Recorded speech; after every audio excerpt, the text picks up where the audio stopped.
Hamas, tahu nggak Hamas siapa? Nggak tahu kan? Kita taunya Palestina, Palestina, Palestina.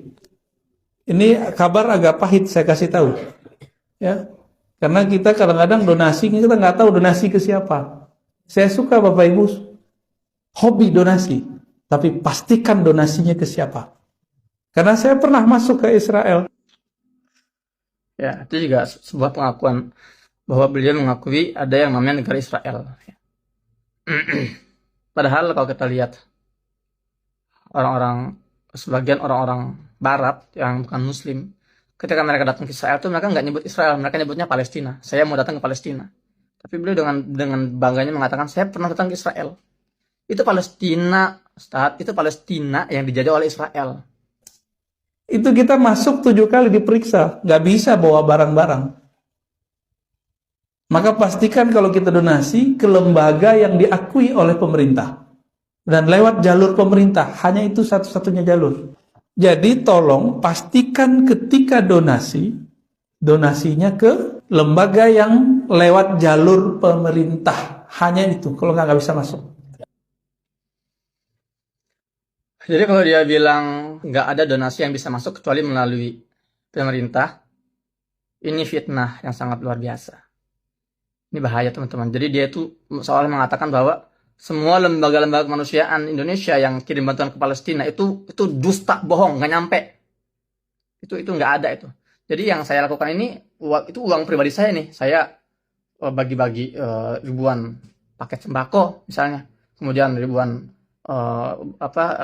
istor menu buka puasa, saya kirim bantuan medis ke pihak pemerintah. Itu berarti pakai duit saya itu duit orang Indonesia dan bisa masuk. Jadi Buya Rozi ini, Ustaz Rozi ini, mungkin Allah berapa kali ya, dia masuk sekali mungkin ke wilayah Palestina di wilayah tepi barat, kemudian menyimpulkan semuanya. Ya iya, kalau ente lewatnya checkpoint Israel nggak bisa bawa duit sebanyak itu ke Palestina. Makanya sini ke Gaza dong, sini main ke Gaza, jangan asal merocos itu mulutnya. Gitu loh.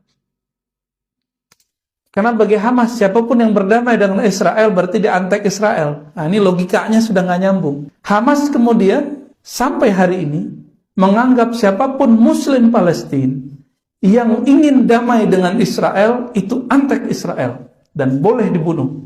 Ya Allah. Ini sebuah fitnah yang sangat keji dan memalukan keluar dari mulut seorang tokoh agama yang banyak didengar suaranya. Mana ada Hamas membolehkan membunuh sesama Muslim hanya karena berbeda pandangan politik. Ya, ini keterlaluan. Saya sudah buat konten sebelumnya tentang Hamas dan Fatah.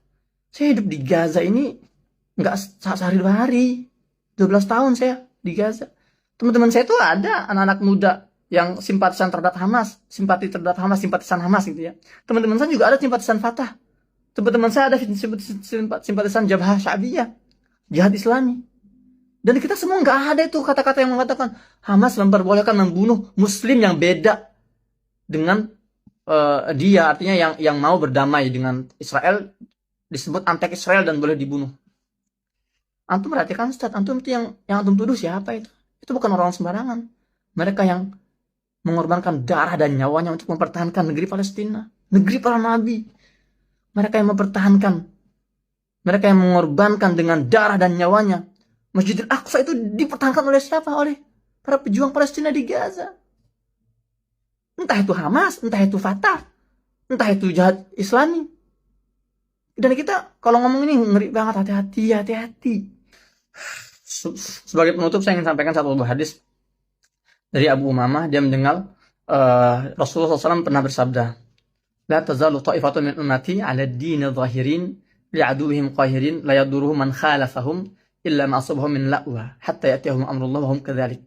Qalu ya Rasulullah wa aynahum? Qala bi Baitul Maqdis wa aqna fi Baitul Maqdis. Kata Nabi SAW, akan ada satu golongan kecil ta'ifah dari umatku yang senantiasa berjuang tampil dalam kebenaran dan selalu menggetarkan, berhasil memukul mundur musuh-musuhnya. Dan mereka akan dilecehkan, akan direndahkan, akan difitnah. Tapi itu nggak berdampak pada semangat mereka. Nah, Dan mereka tetap dalam kondisi seperti itu, dalam kondisi tampil dalam kebenaran, kemudian tidak tunduk dengan musuh-musuh mereka. Mereka konsisten, istiqomah sampai mereka meninggal. Nah, para sahabat bertanya, ya Rasulullah, mereka di mana? Apa jawabannya? Hum di Baitul Maqdis wa aknaf Baitul Maqdis. Mereka itu orang-orang di sekitar Baitul Maqdis, di Baitul Maqdis dan sekitar Baitul Maqdis. Ya. Kalau para ulama hari ini menyebut para pejuang-pejuang Gaza inilah, mereka inilah yang dimaksud oleh hadis Nabi itu. Mereka yang dimaksud dalam hadis Taifah Mansurah itu. Orang-orang Baitul Maqdis di Yerusalem dan sekitar Baitul Maqdis, yaitu orang Palestina di Gaza dan sekitarnya.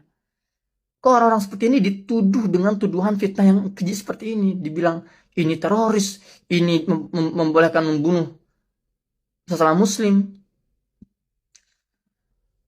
Ya, pesan saya kepada Ustaz Buya Rozi, antum orang yang berilmu, antum sudah doktor, ya, antum pahamlah bagaimana idza ja'akum fasiqun binaba'in fatabayyanu. Ada istilah tabayun. Dan ini kalau tidak antum klarifikasi, kalau tidak antum luruskan informasi yang antum sampaikan dan sudah ditelan oleh masyarakat dan beredar luas, berat pertanggungjawabannya, Ustaz.